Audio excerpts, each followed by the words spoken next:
So the parasympathetic nervous system, what is it that we can do that can trigger that response to start? Because every day we live in this chronic stress world where we're hearing things all of the time.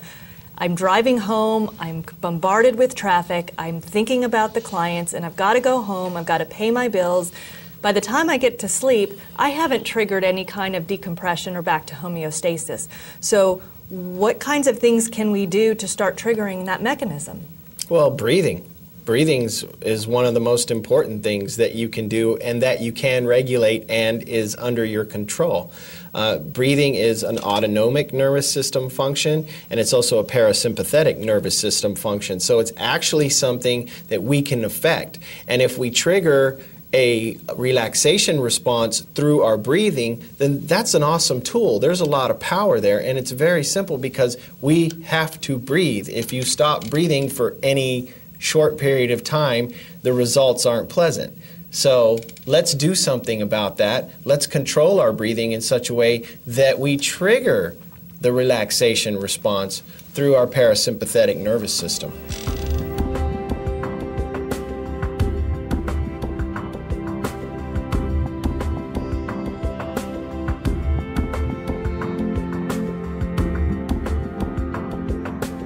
Our field is very competitive. There are a lot of stresses every day. Just getting up in the morning to get into work, knowing that you're going to have to deal with colleague stresses, you're going to have to deal with the stress of other professionals in daily interactions with our clients, with receptionists, with probation officers, with social service workers, with clients who don't have enough to eat, with clients who have sexually abused children, with criminals. All of these things contribute to the stresses that we get to hear every single day. Yeah, but what do you mean by competitive? What do you mean by competitive? Well, there's not that much money out there. There is not that much funding. The government keeps cutting social services programs. Managed care keeps cutting our ability to serve our clients, and yet the demand for our services continue to go up, but there's no way to pay for it. So the stresses of just delivering the service are extremely difficult. Right, and then there's always the younger clinicians coming up that are going to be able to work for less than someone that's been in the field for 30 years and is independently licensed. So that might put some pressure on you as well. Working in a vacuum, working isolated, again, increases your stress level. There is some truth to sharing the load, so to speak.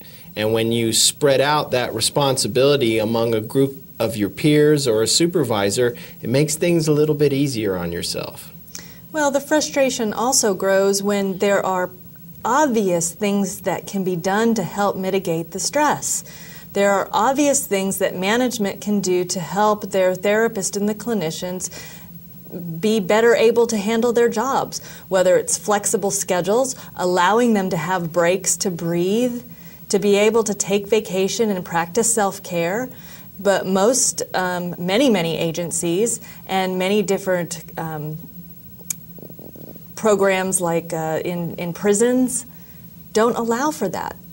There is nothing for the clinician to be able to stop and just care for themselves. Yeah, and you're talking about organizational structure, but it's also true for the clinician that's in private practice that refuses to take lunches, that works into all hours of the evening and the night sometimes. I mean, this is true for individuals as well as organizations.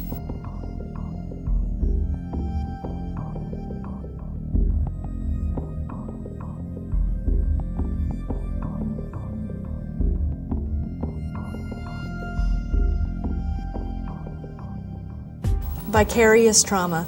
This is serious. I mean, because, now we're getting into some of the serious side effects of doing our job, of being in our profession. And it doesn't mean that we're bad therapists. It does not mean that we're not doing a good job serving our clients. It just means that we actually are probably very good therapists because we can empathize, because we feel and we can put ourselves in our client's shoes and try to understand where they're coming from. So the more compassionate we are, the more that we are going to absorb some of that stress. Right, exactly. And again, there has to be some way to mitigate it, because this is a normal consequence of doing this type of work. Doesn't mean that we're bad clinicians. It's nothing that the clients are inflicting upon us in any way. It's just a normal consequence of joining with someone on that empathic level.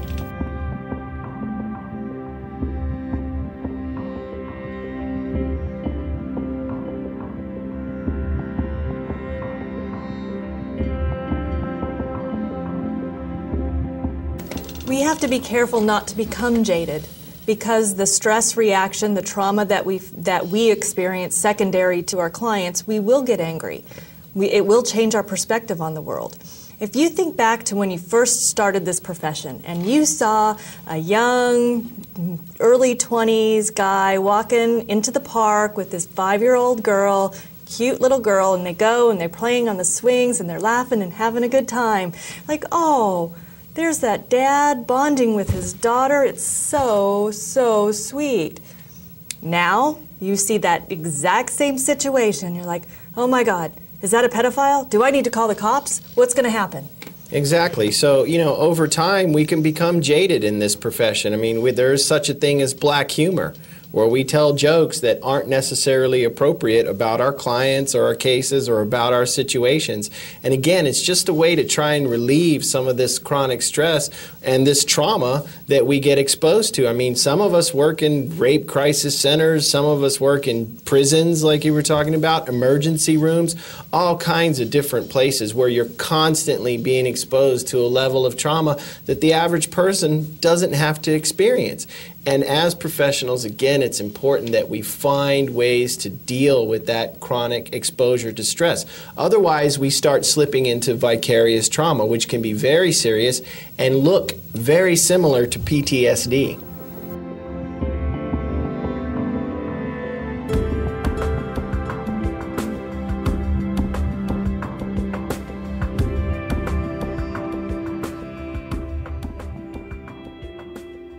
This is to be expected. So this is something that maybe we should be teaching to our new students, to the new clinicians coming out, that this is something that it's not if it happens, it's when it happens, and that we as the seniors in the profession should be helping the entire profession learn how to mitigate some of this stress. Well, we're human beings, and we're going to react to things like all other human beings react to them. Simply because you hold a degree and a license doesn't make you immune to it. In fact, it exposes you even more, and all the more we need to mitigate it the best that we can.